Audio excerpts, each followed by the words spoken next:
welcome back. Today we're going to talk about our last simple machine. We're going to talk about pulleys. If you remember, on Monday and Tuesday we talked about levers and the wheel and axle. Now we're going to take all of that information and kind of put it together into our pulley. So I'm going to start with a reading, and then we're going to talk about building a roller coaster on top of a building. Doesn't that sound fun? Thousands of years ago, as well as today, engineers used pulleys to make everyday tasks and large construction projects easier. They use pulleys to raise heavy objects, taking advantage of gravity to help lift an object. Do you remember what we said gravity was? Gravity is the force that's pulling us down onto the ground. Engineers incorporate pulleys into a wide range of modern-day applications, such as cranes for lifting, elevators, flagpoles, motors, bicycles, and boats.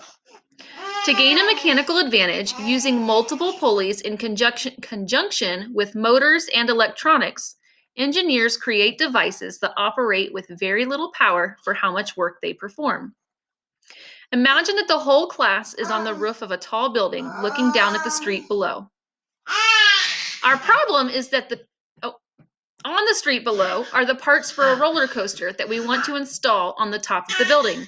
Our problem is that the pieces do not fit in the elevator. Think about building a roller coaster. Those are pretty big pieces. They're not going to fit in the elevator, right? So how do we get them to the top of the building? Are there any simple machines that could help us? Yes, that's what we're talking about. We're going to use a pulley. A pulley is a wheel and axle with a rope over it. So think about the wheel, and then we had that. Remember I took Luca's little car apart, and we had the wheel and the axle on the inside. So I want you to think about just one wheel and one axle.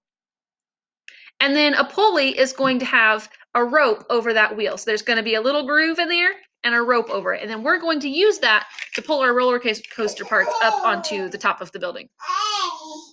And that's called a fixed pulley.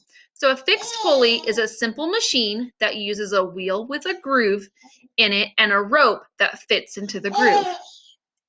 The other end of the rope attaches to a load or the object you're wanting to move. A fixed pulley is different from a movable pulley because the wheel does not move. So you're going to see this one's kind of hooked to the building or hooked to a ceiling, and then it doesn't move. The rope moves, but the actual pulley doesn't move. A movable pulley is a pulley that is free to move up and down and is attached to a ceiling or other project by two lengths of the same rope. Examples of movable pulleys include construction cranes, modern elevators, and some types of weightlifting machines at the gym.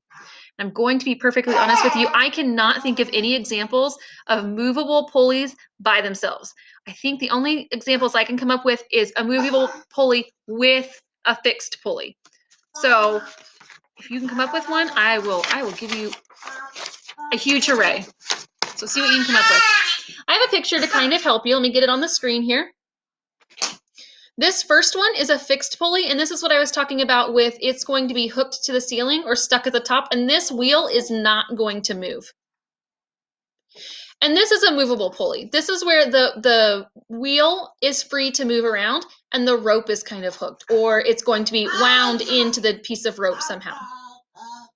And like I said, I can't think of any examples where it's just a movable pulley. So this is going to be something that you're going to see more often. So this has a fixed pulley, which is right here, and then a movable pulley. And that's just helping move the weight, move what we're trying to move. In our case, it's roller coaster parts onto the top of a building. So what if we tie a rope to the roller coaster part and then put the rope over a pulley placed on the edge of the building? The free end of the rope can be pulled by all the students, and it's going to bring the part up to the roof. It's going to be like a giant tug of war. It would take a lot of effort, but we could do it. This is an example of using a fixed pulley.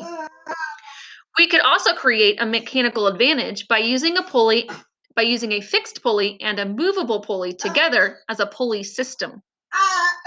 It would take twice as much rope, but only half as much strength. That sounds much better, right? Pulleys are not always used for lifting objects. Sometimes the purpose of a pulley is to move an object or provide a continuous line. A couple of examples might be